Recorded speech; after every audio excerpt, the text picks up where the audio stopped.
Madame, mademoiselle, monsieur, TV Liberté a eu totalement raison de mettre en place de nombreuses plages spéciales pour vous informer de la réalité du drame sanitaire qui submerge notre pays et aussi nos voisins et amis européens.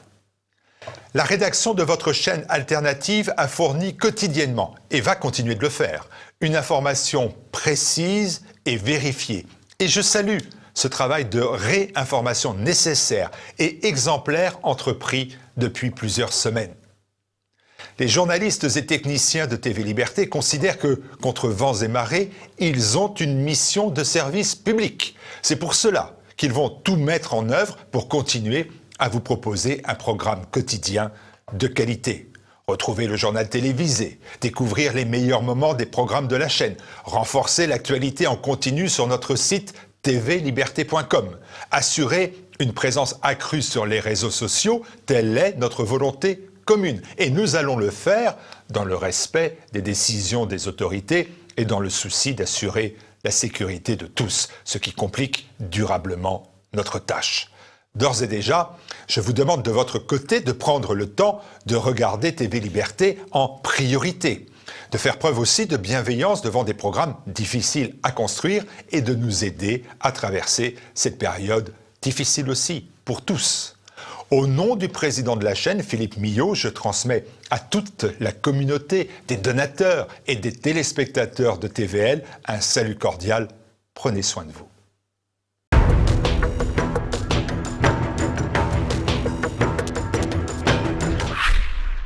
Macron et son triple destin, c'est le titre de l'ouvrage de notre invité pour ce Zoom du jour. Christian Turpin, bonjour. Bonjour. Vous nous présentez donc cet ouvrage, Macron et son triple destin, selon la théorie de l'événementialité dont vous êtes le créateur. Christian Turpin, de quoi s'agit-il ? C'est très long à expliquer. Il faut que je dise aussi que ce titre, Macron et son triple destin, il manque aussi un point d'interrogation derrière destin au niveau du façonnage de la couverture, il a sauté. Parce qu'en fait, le véritable sujet, c'est le triple destin de la France. Alors, est-ce que Macron se mettra en phase avec ce triple destin ? Tout simplement, on a pensé qu'il était plus intéressant, c'est pas moi qui ai fait la couverture, pour la diffusion de ce livre, de focaliser sur la personnalité d'Emmanuel Macron. Alors, sur cette théorie de l'événementialité, quelle définition donneriez-vous ? C'est une nouvelle théorie de l'histoire, d'analyse de l'histoire, qui fait que l'histoire peut devenir une science exacte. En effet, elle date de très loin, puisque je l'ai mise au point dans les années 1970 à 1975, où je suis toujours passionné d'histoire, malgré mon métier qui était d'être ingénieur conseil dans l'industrie. Là, il est connu que, ça a été oublié par l'Occident scientifique, qu'il y a une sorte de cyclologie pour le destin des nations. Toute l'Europe intellectuelle était au courant, puisque fut un temps, la grande Catherine de Russie a donné le prénom à son petit-fils d'Alexandre, parce qu'elle pensait qu'Alexandre, qui serait sûrement futur tsar, d'ailleurs il l'a été, puisqu'il est devenu Alexandre Ier de Russie, allait reprendre le destin d'Alexandre le Grand. Donc elle a voulu forcer le destin pour qu'il y ait répétition de l'épopée d'Alexandre le Grand pour la Macédoine, en ce que ce soit son fils pour le profit de la Russie qui dominerait le monde. Un cycle, vous dites, de 2150 ans. Le modulo, comme je dis, de répétition temporelle, il est lié à un cycle astronomique qui est la précession des équinoxes et il est en gros selon Platon c'était 2160, d'autres c'était 2140, etc. Donc moi je l'ai démontré, vous allez voir comment, en ce sens que c'est un modulo qui se répète à plus ou moins 12, plus ou moins 24 ans d'écart. Alors, voilà. Christian Turpin, vous liez des épisodes de l'histoire de France à certains moments de l'Antiquité. On peut lire dans votre ouvrage, voilà, Athènes égale royauté des Bourbons, Macédoine égale République française. Est-ce que vous pouvez nous expliquer comment vous êtes arrivé à ces analogies entre ces époques ? Oui, bien sûr. analogie par la recherche. D'abord, je reviens quand même au fait que, dans les années 70-75, l'idée était de trouver, pour le démontrer, cette cyclologie, de rentrer dans le concret, excusez-moi pour ma voix, c'est de parler des événements. Qu'est-ce qui est concret en histoire? Ce sont les événements. Qu'est-ce qu'un événement? C'est une bagarre, un conflit entre deux nations. Ou bien la naissance de cette nation, ou la fin de cette nation. Et il y avait un sujet d'expérimentation qui était tout donné, c'était de vérifier si les USA reprenaient le destin de Rome, qui avait été pressenti par Alexis de Tocqueville.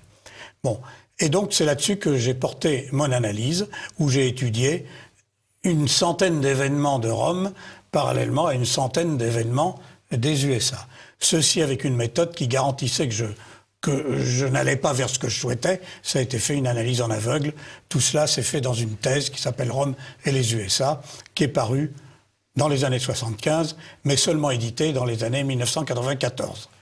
Donc, finalement, ce résultat fut extraordinaire, puisque on a pu repérer que, par exemple, les USA se battant contre les Français d'Amérique, ça correspondait à Rome combattant les Étrusques.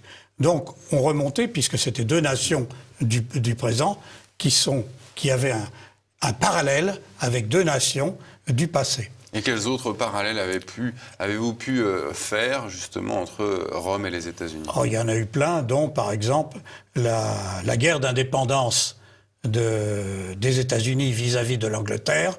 C'est très intéressant parce que il y a que plus tard que j'ai vu que c'était encore plus compliqué que ce que je pensais, mais au départ, j'ai très bien vu, par des faits en aveugle, c'est-à-dire des événements mis les uns devant les autres sans qu'on sache à quoi ils correspondaient au départ. C'était la bagarre, pour ceux qui ont fait des études de latin, c'était la bagarre entre les patriciens et les plébéiens.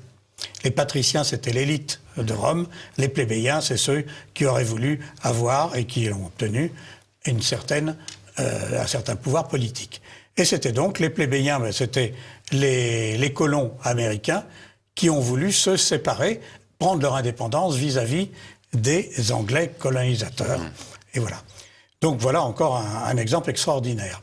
Par contre, ce qui s'est passé, c'est que les plébéiens et les patriciens étaient pareils dans la même ville à Rome, chez Rome, alors que curieusement, les Anglais, ils sont rentrés chez eux en Angleterre. Mais il y a un lien, on peut dire congénital, entre l'Angleterre et les États-Unis, puisqu'en fait, dans cette symbiose, ils étaient les patriciens et les Américains, les plébéiens. Ce qui explique qu'il y a toujours ce lien entre l'Angleterre et les États-Unis. C'est-à-dire, j'arrive maintenant au présent, quand on veut faire de la géopolitique, le général de Gaulle connaissait pas ma théorie, mais il avait une énorme intuition politique. Il savait que l'Angleterre, c'était les États-Unis. Alors, voilà. Est-ce que cette théorie de l'événementialité, Christian Turpin, votre théorie, se vérifie dans les faits passés de l'histoire moderne française? Absolument. Alors, je suis arrivé quand même à la France, petite parenthèse quand même sur la France. Je m'y suis mis assez tard, la France, parce que pour moi, c'était évident. Napoléon, non pas Alexandre de Russie, mais c'est Napoléon qui a repris le destin d'Alexandre le Grand. D'autres avaient fait ce parallèle avant moi. Et moi, je l'ai fait détail par détail. Et donc, pour moi, la France, la République française, reprenait le destin de la Macédoine, qui était un pays de l'ordre de la Grèce. Bon. Et je constatais, j'avais tout de suite en résumé, c'est que quand j'ai voulu plonger dans l'étude de la France, après avoir fait plusieurs études, celle de l'Irak, où j'ai prédit la guerre USA-Irak, j'ai même prévenu les ambassades américaines que ça allait... La chute de l'Irak et le chaos qui s'en suivra. Et le chaos qui s'en suivra, j'ai essayé même d'écrire à l'ambassade américaine à Paris pour leur dire, attention, on a un, mais ça n'a rien donné, vous devez bien vous en douter. Et l'impossibilité, par ailleurs, d'une nation Europe. Alors, oui, on va y revenir. Impossibilité d'une nation Europe, pourquoi? Parce que finalement, j'ai été amené à avoir d'autres pays que Rome et les USA, d'où l'Irak et le Moyen-Orient. Et puis surtout, à un moment donné, je dis, je vais me pencher sur la France. Et la France, je constate qu'elle reprenait, certes, non pas seulement l'histoire de la Macédoine, mais qu'il y avait des points d'interrogation. On voyait très bien qu'il fallait à un moment donné séparer l'Empire de la République française, parce que dans le passé, c'était l'Épire et la Macédoine. Curieusement, très liés entre eux, puisque Alexandre le Grand était le fils de Philippe II de Macédoine, mais en même temps d'une princesse, la princesse donc épirienne, Olympias. Et donc il y avait un lien entre l'Épire, même personnel, entre les dirigeants de l'Épire et de la Macédoine. Le parallèle pour la France, ça a été la Corse. Napoléon, il est en Corse et en même temps, il est issu de la République française. Néanmoins, quand je définis des centres de pouvoir politique, c'est-à-dire en fait ce que j'ai appelé nation événementielle, il fallait séparer l'Empire de la République française, qui a mis du temps à s'imposer, puisqu'à chaque fois, il y a eu le Premier Empire qui a écarté la Première République, le Second Empire qui a écarté la Deuxième République, et enfin, avec la Troisième République, nous avons eu effectivement donc la suite du destin parallèle de la Macédoine, c'est-à-dire celui de la République française, qui a chuté, République française, après Persée. Qu'est-ce que je raconte? Après Pompidou, qui reprenait, Pompidou, Persée de Macédoine. Il faut dire que juste avant, il y a eu Philippe V de Macédoine, avec une reproduction presque trait pour trait du général de Gaulle. Bon, qu'est-ce qui s'est passé après la défaite de Persée à Pydna par les Romains? Eh bien, Rome a transformé la Macédoine en province romaine. Chez nous, nous avons eu une américanisation après la mort de Pompidou. Ça a été VGE à l'américaine. Politique libérale, etc., etc. Un alignement, par exemple, aussi de la politique de François Mitterrand sur celle des États-Unis. Alors là, après, je n'avais pas trouvé Mitterrand.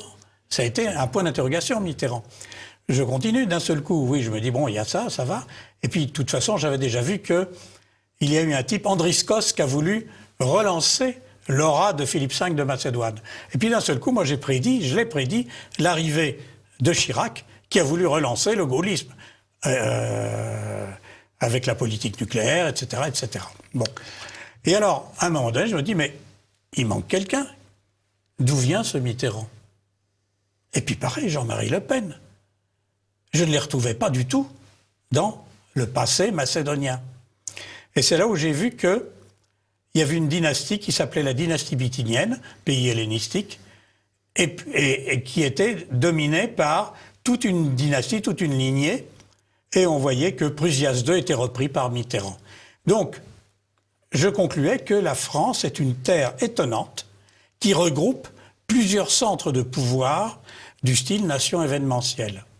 Soit en se succédant dans le temps, ce qui est tout à fait normal, soit même en parallèle. Et c'est ce qui nous arrive maintenant. Parce que aussi, parallèlement, il y a eu la Judée des Maccabées qui s'est retrouvée en France, en le Front National. Alors comment ça? Eh bien, tout simplement, le Front National, et ça se voit, il faut savoir que ça se voit événement par événement. C'est-à-dire qu'il y a une montée, par exemple, de la Judée des Maccabées qui ont combattu la Syrie. La Syrie, c'est l'Allemagne, entre parenthèses, en parallèle. La Syrie de l'époque romaine, donc avec l'Allemagne. Et donc, le Front National, il est anti-européen. Tout simplement parce que l'Allemagne domine, entre parenthèses, l'Europe a dominé, nous verrons que c'est fini, va dominer l'Europe. Donc, on a vraiment un parallèle entre la dynastie des Maccabées et la dynastie, si on peut appeler ça comme ça, du Front National. Bon. Et donc, on a tout ça sur la France. Quelle prévision, Christian Turpin, votre théorie avance-t-elle justement pour les années à venir à l'échelle du globe? Alors, du globe ou de la France? Du globe pour l'instant. Alors, du globe pour l'instant. On arrivera à Emmanuel Macron à la prochaine question. Honnêtement, ça ne peut être que fait à la louche. Parce que j'ai mis, par exemple, pour l'Irak, il a fallu que j'étudie tout le Moyen-Orient.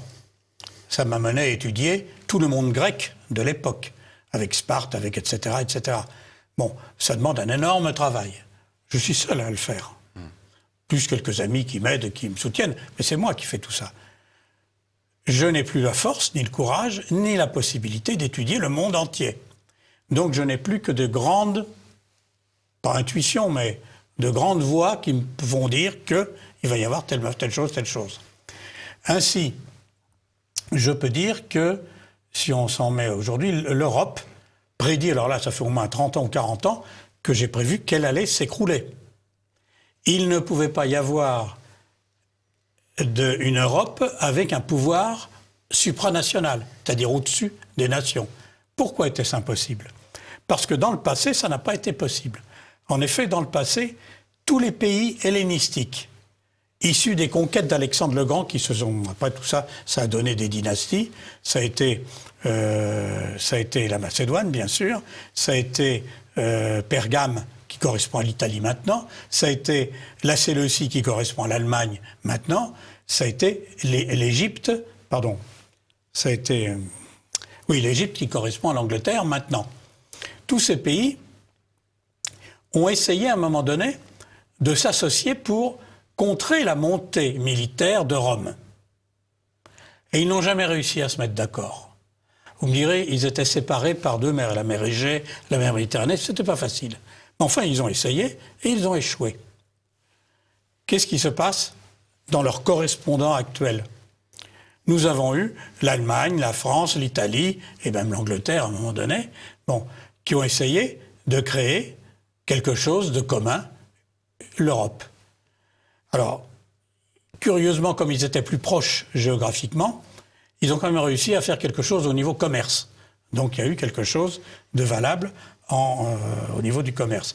Ils ont même réussi à faire une monnaie commune.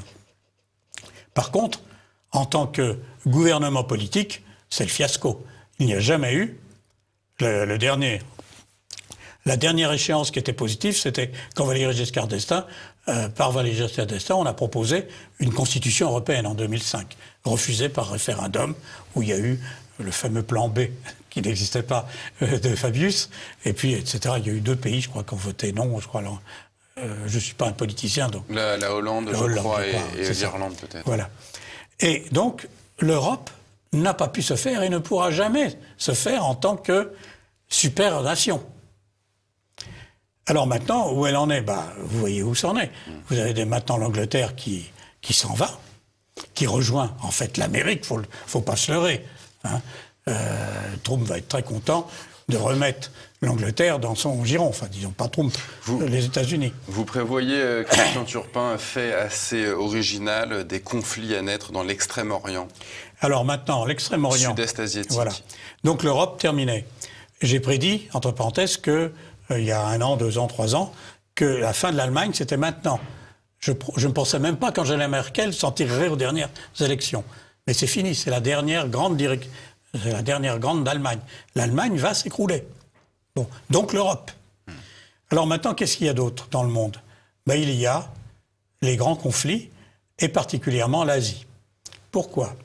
Parce que j'essaye de regarder, c'est tout simple. Quand on a compris les lois de l'histoire, les règles et ceux qu'on sait déjà qui se correspondent, toutes les guerres de Rome vis-à-vis, alors d'abord il y a eu contre Carthage, ça c'est déjà du passé si vous voulez, il y a eu contre le Japon, et puis en même temps, chute de l'URSS. Ça correspond aux 2 parties, aux 2e et 3e guerres puniques. Puis maintenant, Rome, qui a toujours combattu tout le temps, de même manière que les États-Unis sont quand même le pays, qu'on le veuille ou non, le plus dangereux actuellement dans le monde, celui qui raisonne action avant réflexion. Donc, nous avons Rome qui s'est battu contre les pays celtibères, nord de l'Afrique et puis celtibères, l'Espagne. Et la correspondance à notre époque, ça a été les guerres de Corée, d'Indochine, et ça va continuer. Afghanistan, Irak, Syrie. Voilà. Et nous allons continuer en Asie. Et le grand combat, ça va être contre un dénommé Viriate de Rome, qui sera chinois. Or, il y a une chance quand même de s'en tirer parce que tout n'est pas déterminé, il n'y a pas un déterminisme à 100% dans tout ça. Il y a un équilibre qui fait qu'on peut s'en tirer, ou vous voyez, ça peut être soft ou hard. Eh bien, ça peut être soft, un conflit, si par exemple, ça devient un conflit économique. C'est ce qui s'est passé entre Pompidou, à l'époque de Pompidou et et Jobert contre les États-Unis, ça a été le marché du siècle. Mirage contre Starfighter. Les Hollandais ont choisi le Starfighter alors qu'ils étaient dans l'Europe contre le Mirage. Ça a été une défaite de la France de Pompidou. Fut un temps, ce fut la défaite de Pinat de Persée. Donc, pour la Chine, peut-être que on va avoir uniquement des conflits économiques. J'avais prévu, en disant attention, il va peut-être y avoir une guerre entre les USA et la Corée du Nord. J'ai perdu. Il n'y a pas eu de conflit. Il y a eu une énorme tension. Est-ce que c'est fini? Donc, on ne peut pas dire, a priori, il va y avoir une énorme déflagration. La sagesse des dirigeants peut faire que ça devienne uniquement économique. Et c'est ce qui va se passer avec la Chine.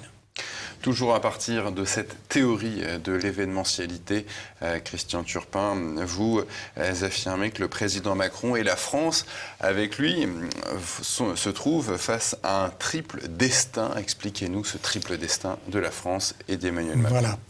Alors on y arrive au sujet de Macron. Le triple destin de la France est le suivant. La France royaliste a été représentée, les Bourbons, par Athènes. C'est terminé. La France de l'Empire a repris l'Épire. C'est terminé. L'Épire d'Alexandre. L'Épire dont la mère était à donner à Alexandre le Grand. Bon, donc c'est fini. Et puis on a la Macédoine. La Macédoine s'est terminée avec le sursaut d'Andriscots. La République française a dû se terminer avec le sursaut de Chirac, qui s'est terminé en 2007. Bon. Alors qu'est-ce qui reste? Il reste... Qu'est-ce qui s'est passé en 2007 exactement? En 2007, c'est Chirac qui a terminé son mandat. Mais ça correspondait à quoi? Oh, c'est compliqué. Andriscots a duré beaucoup moins longtemps que Chirac. Mais ils ont eu exactement, c'est ça qui est important, les mêmes conflits à gérer. Et depuis 2007 alors? Alors, oui.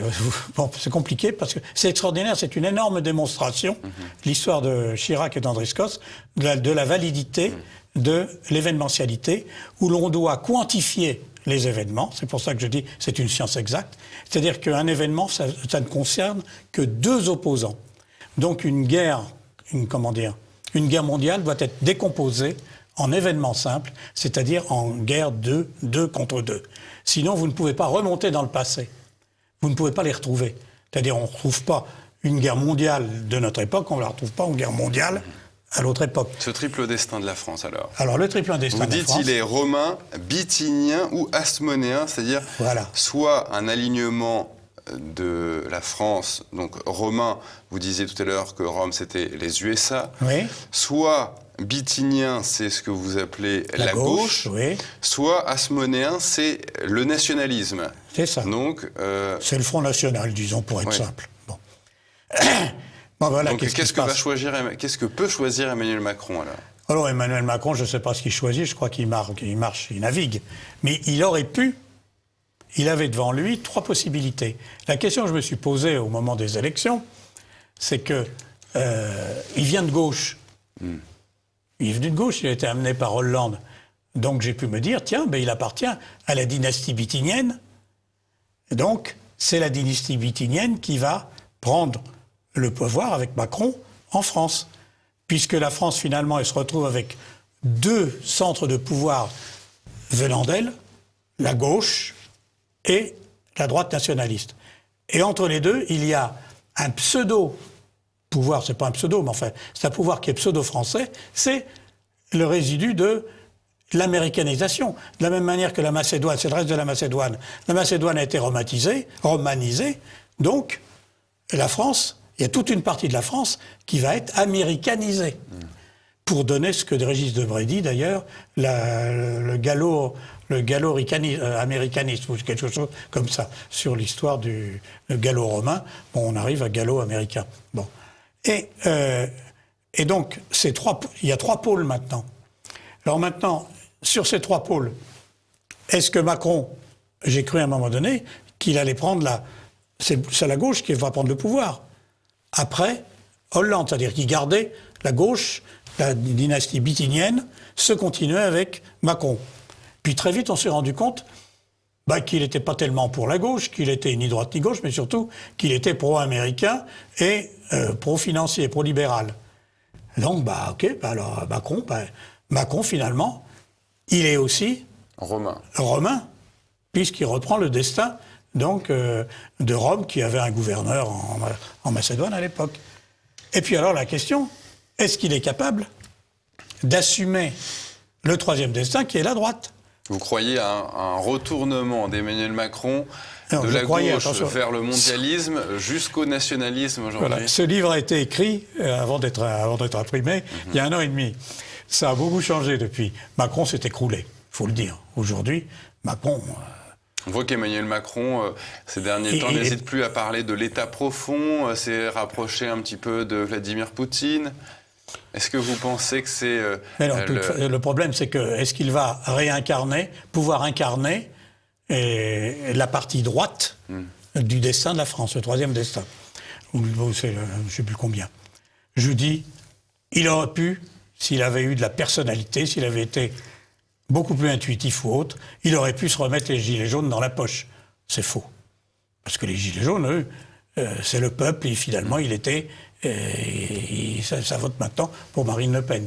Bon, donc, je ne crois pas que Macron n'arrivera pas à assumer ce triple destin. Et qu'il restera un Romain, alors?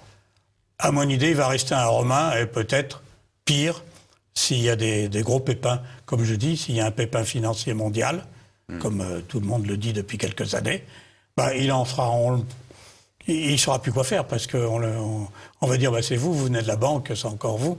Donc il risque je dis même, il y a une hypothèse, c'est qu'il donne sa démission. Ou alors il ne se représentera pas, il fera comme Hollande en 2022.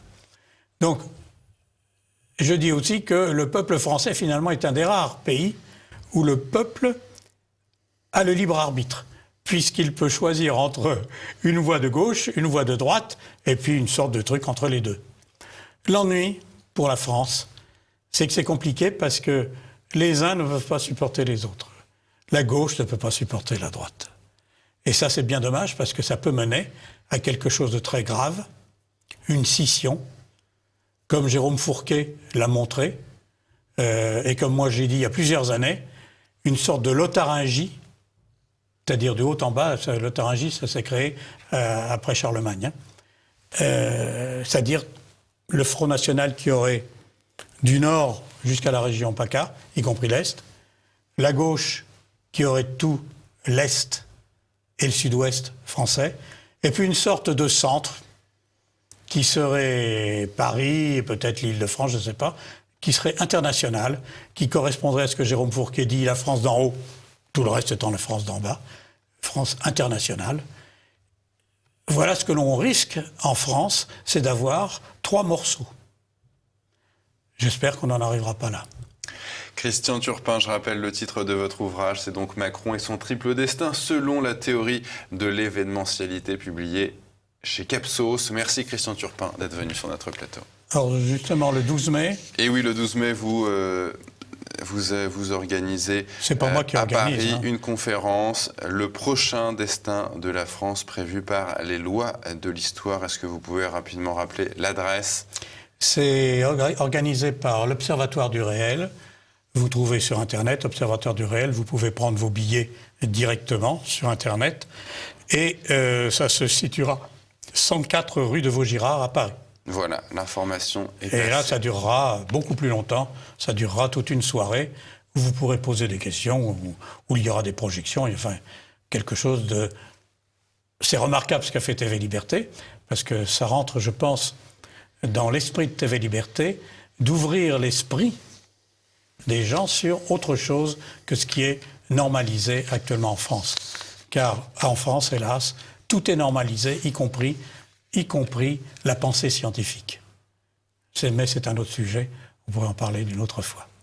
Merci Christian Turpin d'être venu sur notre plateau. Tenez, pour vous, l'histoire qui devient une science exacte. Merci monsieur.